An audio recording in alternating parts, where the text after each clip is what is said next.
Well, Michael, thank you so much for helping with my project. I was wondering if you could give a little introduction to yourself. Sure. My name is Michael Laya. I'm the CEO and co-founder of Dexter. We're an affordable private school. Kind of our mission is to build the world's largest private school. And really the key thing is magical world if every child could afford a really great, effective private education. So I started that in 2017. My background's in physics engineering. I taught a little bit at places like Digital Media Academy, teaching at Stanford, and then spent a decent amount of time in China teaching computer science. And then ended up back in the United States in Texas and started Dexter in 2017. And now I'm at campus. We have a campus in North Texas, remote students all across the world. And ultimately our goal is to build campuses all across the world and really use that network of physical spaces to connect the youth. That's awesome. Dexter. Yeah, I was watching some of the videos on your website, and trying to make the world a smarter place, I think, is your slogan. Yeah, I mean, as an engineer, I really struggle with this. I think my life was best described as an endless series of obsessions. And so, especially during my undergrad, I worked on all types of projects. And so that was really the challenge. Like, what should I work on? And I think that quote, "There are thousands hacking at the branches of evil for one striking the root." And I really do feel like, education, but maybe more in a more abstract way, just intelligence is probably the most root thing we could work on. And yeah, there's a lot of inefficiencies. It's actually kind of miraculous that our society as advanced as it is. We have this kind of notion that we're a scientific society, but really we're not. It's a very small percentage of the population. So what would it mean if we increase that percentage of the population that was actually scientifically literate by, instead of 5%, it was something more closer to, say, 50%? I think it would be pretty transformative. Yeah, for sure. And I guess it's that critical problem solving, and what do you consider to be real? I mean, like, how do you arrive at that decision? Is it based upon asking questions, collecting data, and doing analysis, or is it appeal to authority, or things like that? I know, and a lot of people going through the normal school system now, a lot of them simply Google, and whatever comes up must be the answer without any type of critical thought after that. And I was wondering how your approach differs. Yeah, so this is actually kind of interesting. And this goes to kind of the state of the US education system. It's really kind of taken over by progressive education. I want to say fads, but points of views. There's a big emphasis now on these kind of general purpose skills. And so it's very kind of, it sounds really good to say, hey, we need to stop teaching rote memorization. And we have this Prussian model of education. It's a factory school system, as Sir Ken Robinson says, rest in peace, which I actually find is completely not the case at all. We do not have a factory education system. We'd only be so lucky. It's much more like an artisan jewelry maker model. But when it comes to things like critical thinking, the cognitive sciences really, you actually need information. People will say, a lot of educators will say, we have these phones now. There's no reason that you need to know the capital of Texas or the different branches of government, or who Julius Caesar was. You can just look that up. But precisely because we have so much information around us is exactly why we actually need that core knowledge, that core information. And so, yeah, of course we want critical thinkers, but you actually need something to think critically about. That's actually the cool benefit of having a coherent education system. So we're thinking really systemically. We're thinking, okay, we get a child when they're 8 years old. What's the path? What is the development of their cognitive toolkit all the way to 16, 17, 18? That first several kind of formative years, elementary period, that's when a lot of the core knowledge, the kind of download of information should take place. You think of like modern advances in machine learning and artificial intelligence. It's just the data. It's just you have like good raw data, and from that you can create really helpful models. So you have that really formative year where you're downloading a lot of information. You then transition that into kind of more project-based, hands-on. We're actually applying that knowledge, but you have to develop a language. You have to develop vocabulary. You can think of it a lot like it's all Velcro. And so if you don't have the language, the vocabulary of a domain, then nothing sticks. And this is like very clear. If you're looking at something like reading comprehension, a lot of schools teach general reading comprehension. So they'll have, let's just teach the main idea, or summarize the main idea. What the cognitive neuroscience says is that domain specificity actually matters a lot. So if I give you an article about baseball and you know nothing about baseball, your comprehension will be very different than a student that actually knows what baseball is and actually knows the language of that. And so what's missing in most kind of K through 12 experiences is this emphasis on core knowledge, on cultural literacy. You actually need to have the vocabulary. So in a weird way, we think we need both. Of course, Dexter, especially for the older students, is very project-based. It's very much about making, building, being engineers, being scientists, in the right here and the now. But you have to balance that with a deep domain knowledge, core literacy. Right now, there's this thing called the achievement gap, which essentially says, hey, depending on your background, your socioeconomic background, the academic achievement drastically differs. So if you come from a poor household, your academic achievement is going to be drastically different than a student that comes from a wealthy background. What is that? Why is that the case? It's because they're getting the core knowledge at home. They're getting the vocabulary at home. And so say an 8-year-old that comes from a stable family, that there's a lot of vocabulary taking place, when they go into classroom for the first time, they have such this kind of rich linguistic map that as soon as the teacher starts teaching, everything sticks. Whereas if you don't have that in place, it's like if I told you a joke and you didn't get it, and you're the only one not laughing, and then I tell you another joke that's based on that joke. So you get these compounding gaps. So that's kind of the interesting thing. And I didn't realize that whenever we first started Dexter. I was very much in the kind of progressive camp, and I watched the same TED Talks and read the same books as everybody else. And I said the same things, education is not about, it's the lighting of a flame. It's not about filling a bucket of water. And yes, to some extent, that's this kind of crazy place where we, are very forward thinking, and we're building the school of the future. We have some pretty kind of radical models in terms of how we deliver instruction and the types of projects our students are doing. But at the same time, we also find ourselves super traditional in this kind of recognition that, in the age of Google, you actually do need domain knowledge. You actually do need literacy. That's a long kind of diatribe about that. But I do feel really passionate because you see a lot of people saying things that sound right, but they just ignore the cognitive neuroscience. You don't need to just teach critical thinking. You need something to think critically about. And education is plagued with good sounding ideas that don't work in practice. No, that absolutely makes sense. And I think largely the problem with maybe learning things by rote and memorization is not that those things are bad, but maybe traditional education sometimes ends there, right? I mean, that could provide like the foundation for all these other things that you're talking about. So you sort of need both for sure. So precisely, and so I think it's instructive what you have behind you. Humans on the Moon in 2024. This is what's missing in schools is an aim, a point. In many ways, we kind of threw out the baby with the bathwater when we became this, this kind of enlightened culture that saw religious values and religion as this kind of primitive thing. And I was guilty of that too. As I became kind of scientific illiterate, I would look at religion and be like, oh, that's so primitive, and these are illiterate goat herders. Why would we listen to these people? It turns out that there's a massive amount of wisdom in religious thought because it provides a societal aim. It provides an orientation. And in schools, because we have, these kind of monolithic government schools in the US, it has to be apolitical in a weird way, but it actually ends up being hyper political. And because of this weird situation, so, what should happen in a kind of a free society, a free market, you'd have multiple schools, and those schools would have very specific aims, just as a consequence of competition. And whenever you lack that aim and you're learning all this information, it feels, pretty meaningless. Why am I doing this?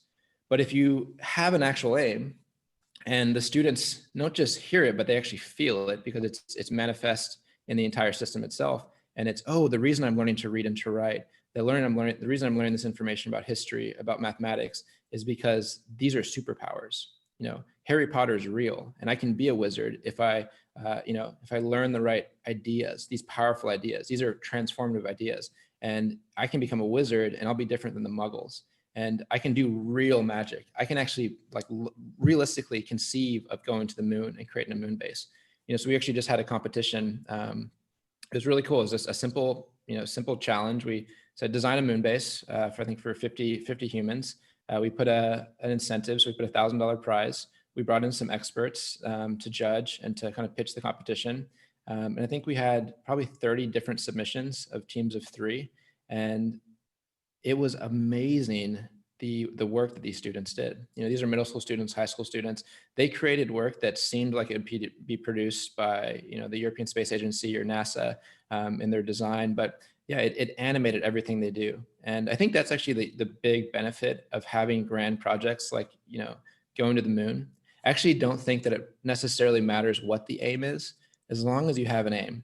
It has to be like this, right? Obviously we don't want to have, the aim needs to be far enough away where we have to reach for it, but yet close enough where it's not kind of out of grasp. And yeah, the moon mission is a pretty helpful thing. And that's one of the things that we try to do at Dexter is we try to animate the education with these aims. And the idea of reaching for the stars, of colonizing the moon, of Mars, that's a really powerful thing. And it to me, it kind of fills that meaning gap that was lost whenever we kind of threw out religion, especially when it comes to education. Yeah, I mean, what you're saying kind of reminds me of JFK's moon speech, right?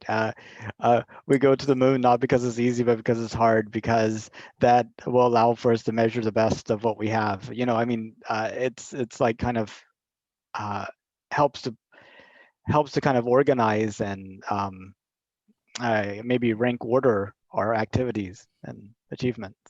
It is, if you think in the terms of like complex system, like we're these like individual atomic agents operating under a simple rule set.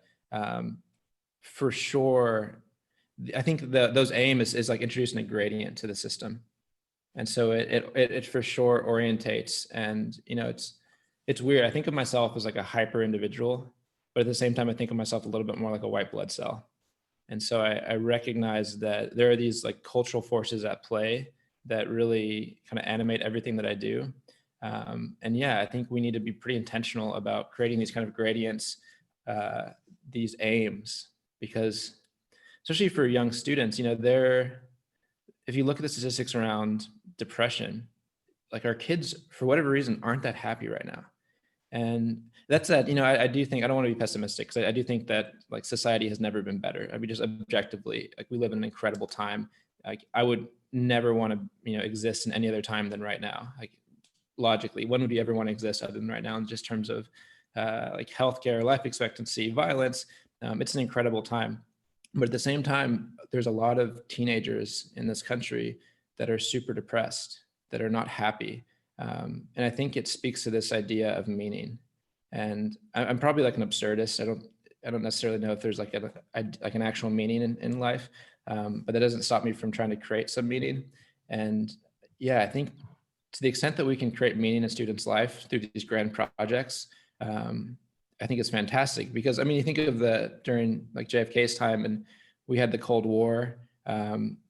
That's an animating force, and it might seem weird, this kind of tribalism. I don't think I'm a fan of that, but at the same time, that does have some utility. It reminds me of Reagan's speech at the United Nations, where he says, like I often think of what would happen if we were confronted by an alien force. In some way, like coronavirus was like potentially that, but not. It didn't pan out to actually be that unifying force at all. But yeah, I mean, so much of this is tied to, and this goes back to the purpose of education. And of course, we think literacy includes technical literacy and mathematical literacy, and like every single student at Dexter codes. It's not an after-school program. It's a literacy. We use coding across every single one of our courses, and so it's just expected that you learn to code. And so the culture supersedes individual whims.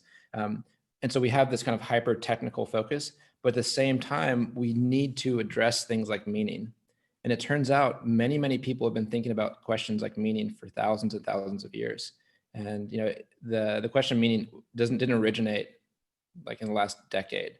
So it turns out Plato had something to say about what is a meaningful life. And so that kind of speaks to this idea of what does it mean to be literate? What is this kind of new culture, these new type of students we're creating? Technical literacy, but also these questions of meaning, to ask these questions like, should we go to the moon? Is that the proper aim? But yeah, most humans are lacking that. The other thing too is I've noticed that I've never met somebody that is making progress that's unhappy. I guess it depends upon how you define that progress, maybe. Well, it can be super granular. So like in any aspect of your life. That's why I think that this kind of hyper politicization, and it's super disempowering. You know, like everyone that's obsessed with Donald Trump or Joe Biden, like that's just disempowering.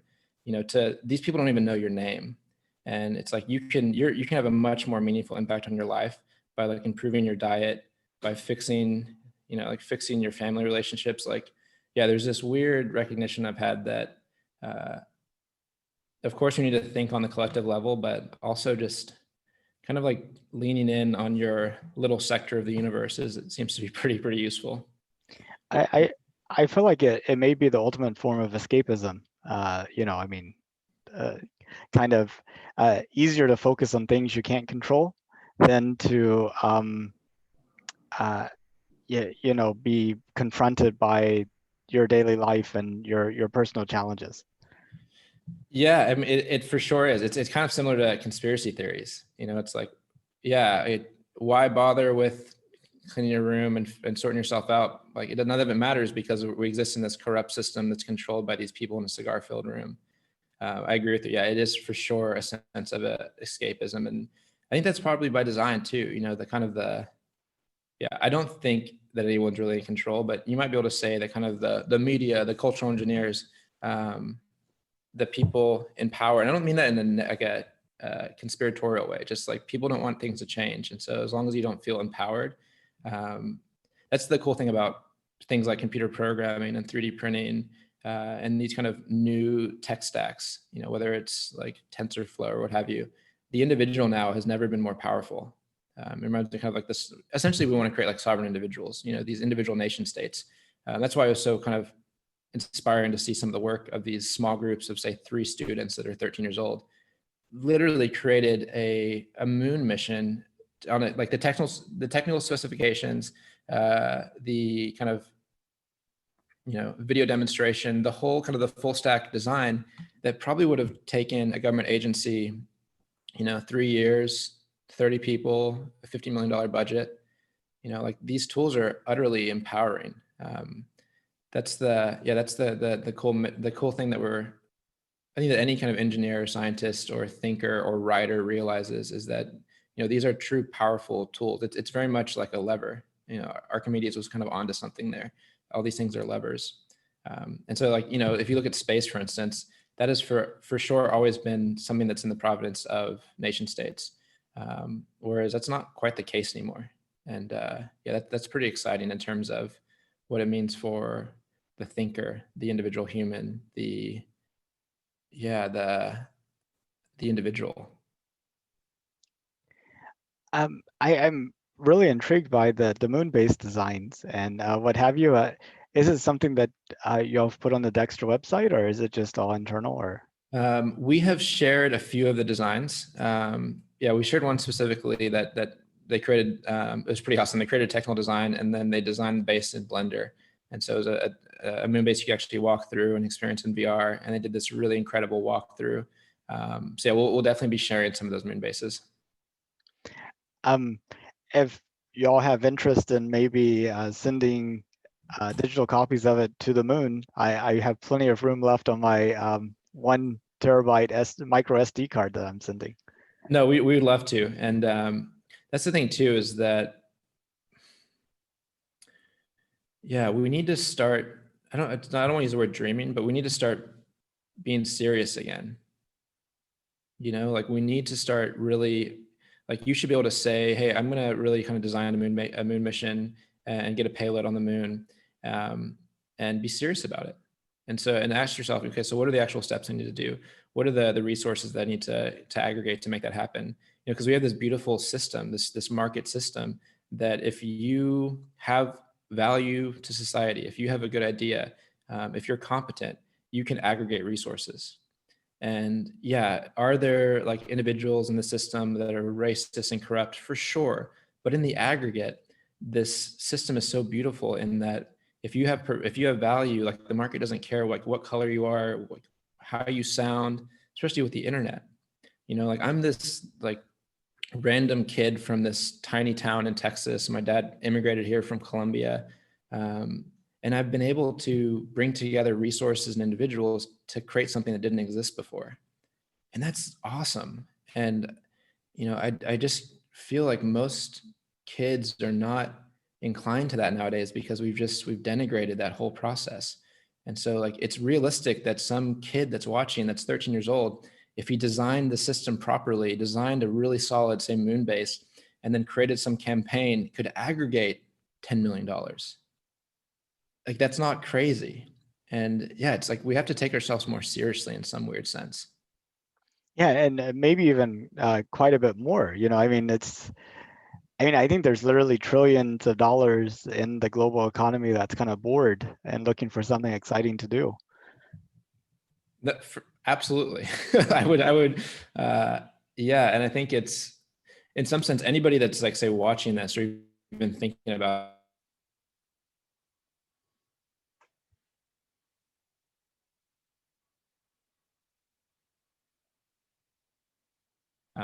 it does seem like we bear some burden to do something and not to squander this opportunity.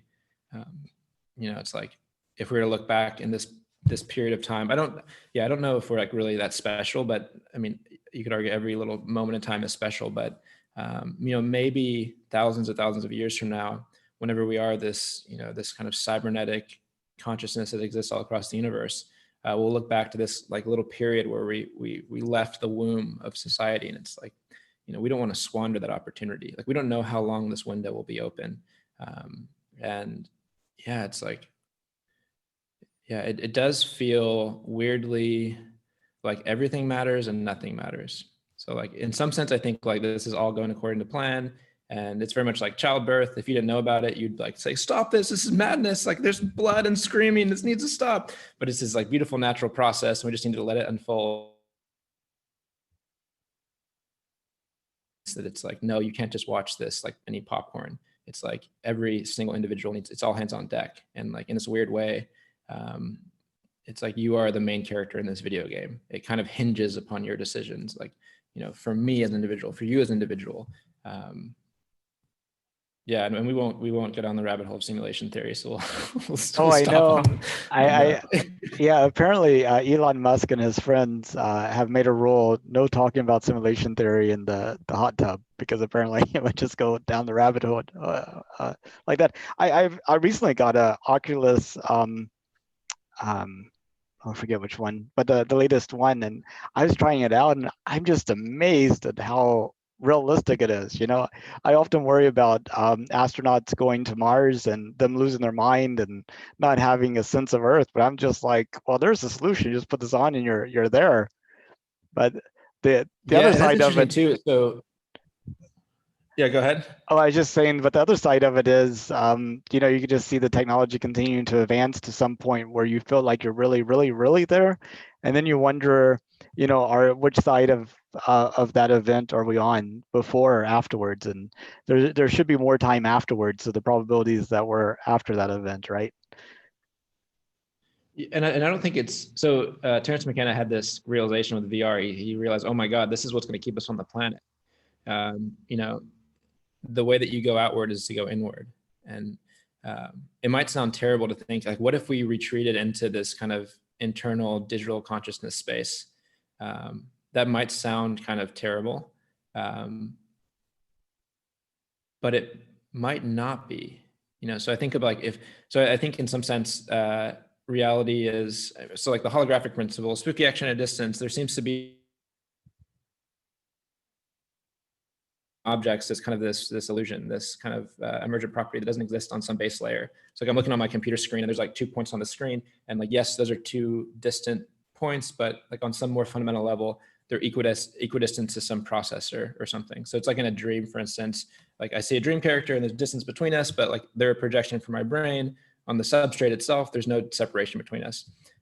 So like, from that point of view, if reality is fundamentally, if like space-time itself is a kind of a construct, maybe it's not so weird to think that whenever we think about space travel, the idea of getting in this like philic object and like this metal object and like going across the universe and with these chemical rockets is like super primitive, and like like maybe that's another thing too. Like, I don't know if you've ever seen that GIF that shows the propagation of the speed of light at the scale of our solar system. It's the most depressing thing you'll ever see. It's like so depressing, because you realize, oh my God, the speed of light is so freaking slow. Like, even to get to, to the other planets in the solar system, it's like, it takes a really long time.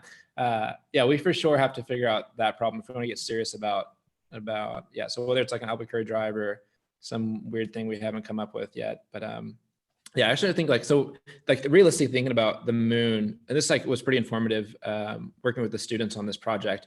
The existence on the moon would kind of it would kind of suck. Like it's going to be underground. It's going to like, there's a lot of radiation. It's going to suck.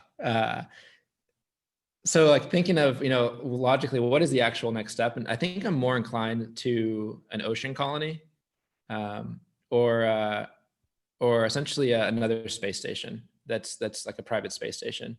Yeah, because that's an interesting challenge. Like, yeah, the existence on the moon is not going to be that great. Yeah, absolutely. And we have so Which is much ocean too. And I mean, we apparently have lots of plastic that's accumulated in the ocean as well. And we have that concept of what is it? Seasteading, the idea of creating these big floatable land masses. Mhm. I was thinking, why not create like a kind of autonomous or remote control sets of sea vessels to go and aggregate that together and form it into some big land mass, and then kind of Yeah. put soil on top, and yeah, now you have another Yeah. floating continent. I would imagine, I see that in SpaceX's development plan. I mean, they already have these autonomous drone ships, but yeah, just kind of like optimizing for launch around the equator. I mean, it makes a lot of sense for them to have a spaceport. But yeah, I think I'm putting my ultimate aim, probably like when I'm 30, and I'm almost 30, when I'm 40, 50, 60, is to do something with a seastead, with I think that's the most, like I can imagine, okay, if I could aggregate maybe like $35 million, I can conceive of designing a system where we have, say, like 100 people living on in international waters on some kind of floating city. Because that's the big thing, is that we need new spaces. That's why I'm so excited about the moon, is that we need spaces that have not been downloaded with like old operating systems. Yeah, we are definitely, yeah, we're landlocked. Like we need new spaces to think new ideas, new forms of arrangement, new forms of government, new forms of society. And yeah, right now we don't really have that space. We have it on the internet, but I don't know if you've seen that really funny XKDC comic where it's like, it's this guy and it's like, like reality versus like in your ideals versus reality. And the idea is like, he's being kidnapped and his computer is encrypted with, like it's just this crazy encryption, and the guy that kidnapped him is like, boss, we can't get in because it's encryption. So that, and then it's like, oh crap, like he won. And then reality is like, he calls the boss and says that, and the boss says, well, hit him over the head with a wrench until he gives you the password. So there's this like reality of violence and like physicality, and yeah, we need space. We need the other places to go to experiment with new forms of arrangement. Because yeah, Earth is pretty landlocked at the moment. Yeah. One last thought I had, since we're coming up on time, is that uh, how much of progress and scientific insight and what have you has been like a gut feeling or a spark of insight.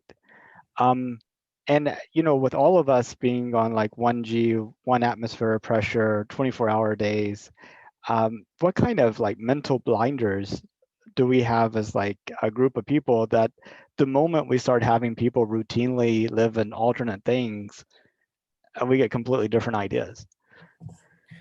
Well, I mean, but that's probably why there's been this weird relationship between humans and altered states. Like, yeah, for whatever reason, altering the state of human consciousness is something that we like obsess about doing. And that's, I don't even mean like, like psilocybin or DMT, like also like coffee. Yeah, for whatever reason, altered states, yeah, seem to be pretty relevant, pretty important to new insight. Yeah, for sure we have blind spots. Yeah, it's just like, it goes back to being an absurdist. I think that, like as our volume of knowledge increases, the surface area of our unknowing also increases, but like, it's this humility, this kind of cosmic humility. It's like, we should try to understand everything, and Like we're very intelligent in some sense, but at the same time, it's like we are just completely, we don't know anything. It's like, yeah, for all, I don't know, it's probably like everyone should read Flatland, for instance. And that would just, that's probably the best. It's like, yeah, we can map our three-dimensional reality for sure, but always give the possibility there's a four-dimensional reality, and that, yeah, your understanding is but a shadow. Right. I mean, it's like the fish that makes it onto land and tries to explain to his fellow fish what land was like. But so this is like, okay, so what should we do as humans? That idea of explanation of language, you know, so if we recognize that the world is, if the reality is made of language, and that like you and I can only go so far as the language will take us. It's kind of like we have these linguistic scaffolds or bridges, and ultimately those can only take us to a certain spot. So like notice whenever I started talking about new spaces, new forms of government, like the conversation stopped because I didn't have any language to extend those ideas. I think this is the power of science and mathematics, is that it provides us more precise, more complex language. But you know, if you look at some of the cultural revolutions, one of the big kind of things that were left behind by that and the benefits were new words, new language. You know, you think of like ego trip or bummer or vibe. And I think that's for sure what the internet has done. Like we've created these memes and these new words, this new language. But for those of us that want to go to the moon, that want to think these big ideas, I think we need to come up with new language, new ways of kind of talking about these things, because, you know, like I look at this sentence you have, like humans on the moon in 2024. Yes, but like we can do better. Like, let's think like, what would it, yeah, like we should be generating new language. We should be generating new art. Yeah, it's like, yeah, that's been like ultimately the big obsession for me. And it's weird recognizing that, yes, we have to build a lot of technology, but technology in the broadest sense also includes language. It's like, before we can even go there, we need to be able to talk about it.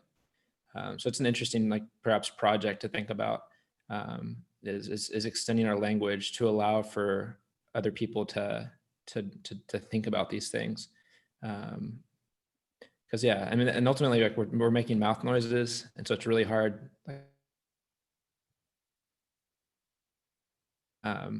Yeah, that's why this ultimately comes down to language to communication. You know, so like brain-machine interfaces are pretty interesting. Virtual reality is interesting, because I think if we could communicate, even like for instance, if we could communicate to everybody on the planet what the Earth is feeling, like what Gaia is feeling, perhaps it wouldn't even need to be, we wouldn't even be convinced. It would be super obvious that we need to get off the planet. You know, so this idea of communication, I think, is, and you've talked to a lot of people about the moon, and I'm sure you see recurring words and language popping up. So yeah, that would be an interesting thing to think about. And it's interesting, like with my study in physics, pretty much all of the founders of quantum physics were obsessed with language. You know, so Niels Bohr said we were embedded in language. David Bohm went so far as to try to create his own language. He started studying Native American languages because of how different it was in terms of structure. So and this is like, you know, Schrodinger recognized this as well. So like, you know, the atom moves. And so like our linguistic structure superimposes a notion of reality. This is a total tangent, but like, for instance, so apparently like Native American languages, like we say like, it's raining. And a Native American would be like, what's it? What do you mean it's raining? So yeah, long way to say that like, we, the people that want to see space happen, that want to see moon missions happen, I think that's probably an interesting place that not enough thought's given. Is like, let's come up with some new words, some new language, some new ways of describing why this is actually important. Like, what would the word be to describe a society that has a moon base and an Earth base? Multiplanetary society. But could we think of like a more interesting conceptual schema to describe that? Unbounded, maybe, or at least less bounded. But we're so bounded though by the speed of light. Yeah. So yeah, there's like only one person. I think, what's his name? Oh, how am I forgetting his name from? Let's see. Intellectual dark web, geometric unity.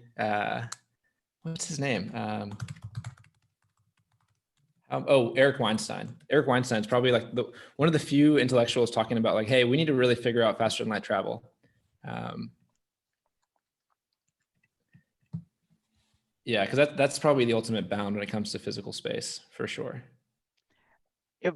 Talking about themes, one of the themes that have come up time to time is the idea that our technology is progressing faster than our culture, and maybe even our culture is going backwards, in the sense that, I mean, just look at us from a physical standpoint.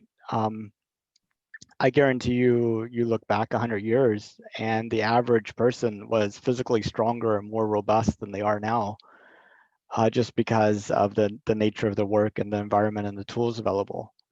And like you were saying about memory, the fact you can just Google anything means that we're not exercising our memory. I mean, I don't know any phone numbers. I just click on somebody's name and boom, that's that. But I bet you 30, 40 years ago, I knew some phone numbers, um, other than my own. So one of the things we think about at Dexter is that education is around the development of a cognitive toolkit. And so one of the first cognitive tools that students develop, that humans develop, which is a crazy powerful one, it's like the eureka, is binary opposites. And so these distinctions between two things, so like good, bad, hot, cold, rich, poor, alive, dead, up, down, left, right, super powerful. And you see it everywhere. This is like in Disney movies, you have the good versus evil. Binary opposites are incredibly powerful. It's like a really, really powerful heuristic. But ultimately, an education should get you to the point where you have this kind of ironic understanding, where you transcend this binary opposite. And I think that a lot of our conversations around technology and culture carry this baggage. So people talk about like technology versus nature, and it's like, no, those are the same. Like, I honestly look at this and I see a natural object. This comes from the earth. This is a Gaian object. This is this like beautiful emergent thing that is very much just as natural as a tree. And so this idea of this distinction between technology and culture as if they're separate, I think you're framing that whole discussion in a way that it's like damned if we do, damned if we don't. Whereas what if it's a little bit more nuanced and we just recognize like our technology, like we are our technology. There is no distinction. What if we leaned into that? Like it would, I think, yeah. And then this is probably where like the transhumanists are coming from, but I ultimately think that's probably where this is all headed. And this is, yeah. There's a great quote: "There are no political solutions, only technological. The rest is propaganda." And so I do think that technology seems to be the leading, like the leading point of the spear of human progress. Even with like our conception of science and technology, it's like technology is applied science, but I think that's actually kind of BS. I think technology is like leads everything. The tinkerers, because that's how you actually do anything. As you tinker, you try. It's this like kind of crazy, chaotic process, and then the scientists come in and kind of describe it theoretically, and they apply some, they do like some curve fitting and apply some mathematics to it. But what if technology is actually leading science? What if technology is actually leading culture? You think of, like women's rights and like what led to women's rights. Like, was it the protest or was it the birth control pill? Or what happened to that? What led the civil rights movement? Without radio and the microphone.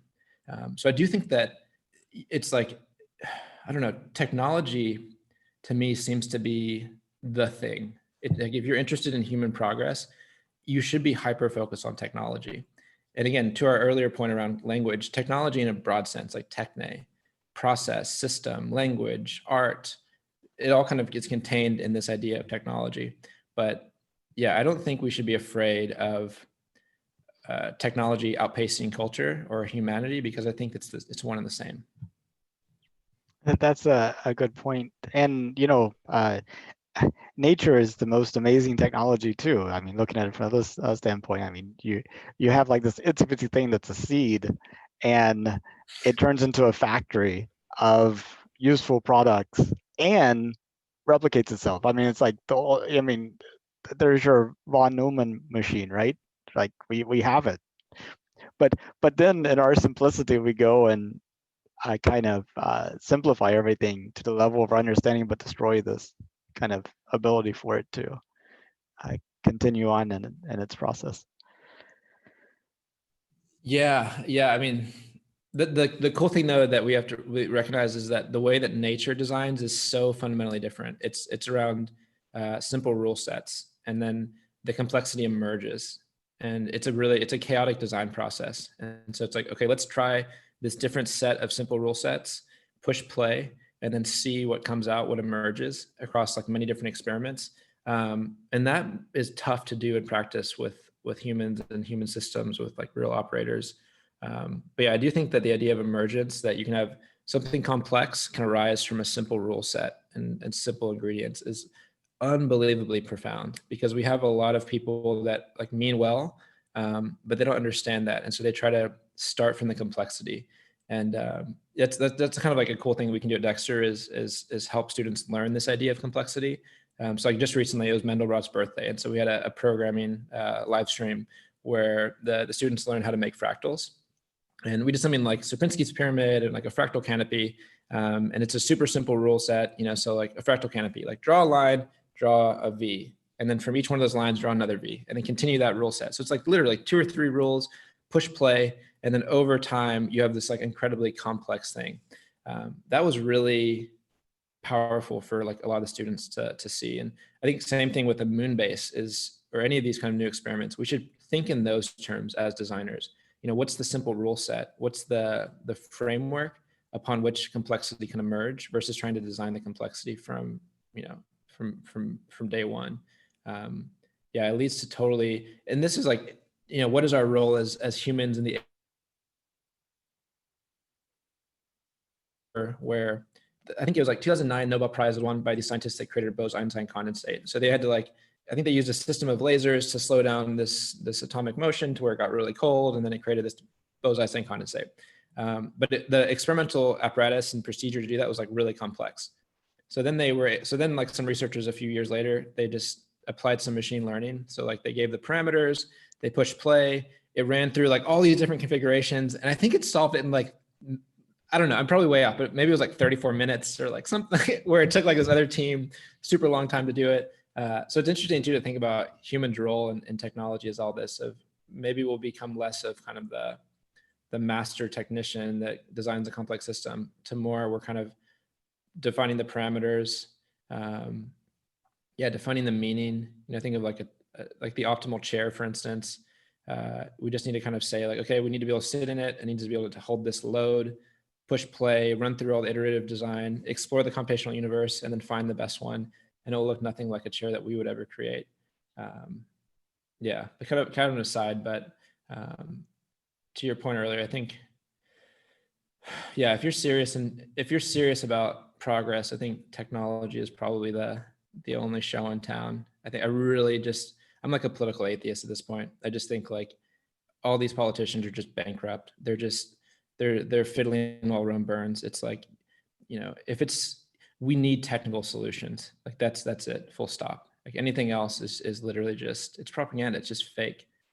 We need to like shift the whole, we just need to shift the whole conversation. It's like with education too. It's like, if you go from like a horse-drawn carriage to a car, but people are still so in the mind frame of a horse-drawn carriage, they'll look at the car and they'll ask silly questions like, well, how do you deal with the poop problem?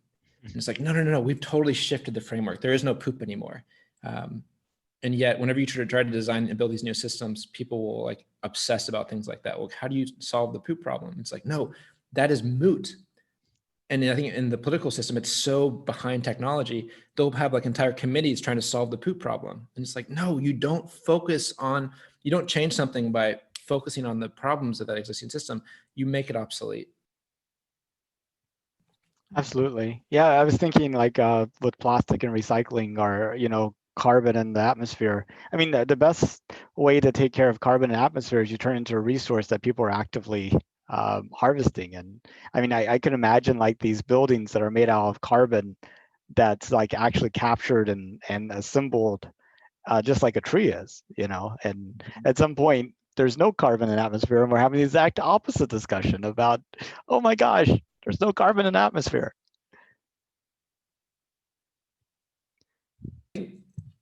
Yeah, it's weird like what's happened with climate change. I think it has been like really heavily politicized, and you have a lot of people using climate change in perhaps not the best way. But I do think that this notion of spaceship Earth is a pretty powerful aim as well. This idea that, hey, we live on this really beautiful, complex spaceship. How can we make the spaceship work for everybody in the most like efficient and beautiful way possible? Like I've just been like looking over your shoulder this whole time and seeing Earth. Yeah, like the pale blue dot. That's a pretty cool aim, that we live on a spaceship. And even like that goes into, this idea that everything is verb and process versus like noun and object. So like if you look at this, the models of the solar system that we all learn in school, it's like this static thing and we're all rotating around this fixed sun. And it's like, well, actually, no. The sun's actually moving throughout the universe. So it's like this way more complex, beautiful arrangement. This kind of, I don't know if it's like the helical model. But yeah, recognizing that everything is like verb, process, system. Because once you recognize that, it's like, oh, these things are way more complex than I thought. You don't just go around trying to like throw wrenches in things. And I don't know, maybe it's because I'm almost 30 now, but I've definitely become like much more appreciative and humble. It's like I used to want to like overthrow the global economic system, and like I didn't know how like a Pez dispenser worked, and it was like, slow down. These things are really complicated. Rule number one, I think, is probably the doctors got it right. Rule number one is do no harm. Yeah, that's probably a good place to start. A kind of a humility. But yeah, really enjoyed chatting about what you're doing. I think it's really amazing. I saw in the description that you're talking to a person every single day for like the next 3 years, which is just, I can't even imagine. Yeah, I know. I started last December and haven't missed a day yet. My plan was to talk to people at coffee shops and at the stores and what have you. But with COVID, I had to change plans and try to get things scheduled and virtual. Yeah, I bet COVID actually helped a bit in terms of just people's availability and openness to chat through Zoom. Oh, well, I was planning to do them all in person. I was working Yeah. from home before COVID. So this is meant to be a project to force me to get out of the house and actually see people in person. So that didn't quite work out as I thought. If you're interested in have you talked to any kids?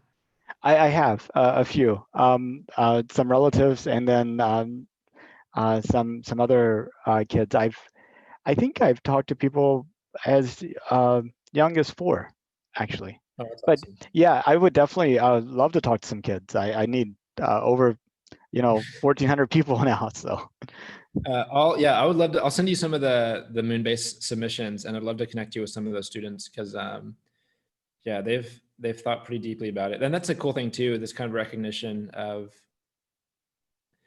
again, it's like our ability as humans to make things happen. I had this like, yeah, this is a total aside, and I don't know who's gonna ultimately watch this, but there's an interesting story that it may be useful for anybody that might listen to this. There was a local bond election in our community.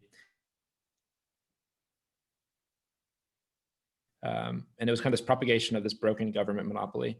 And I really felt like it was the wrong thing to do. Like just objectively, I felt like it was bad for the community. But I shrunk from the controversy. There were so many people that were for it.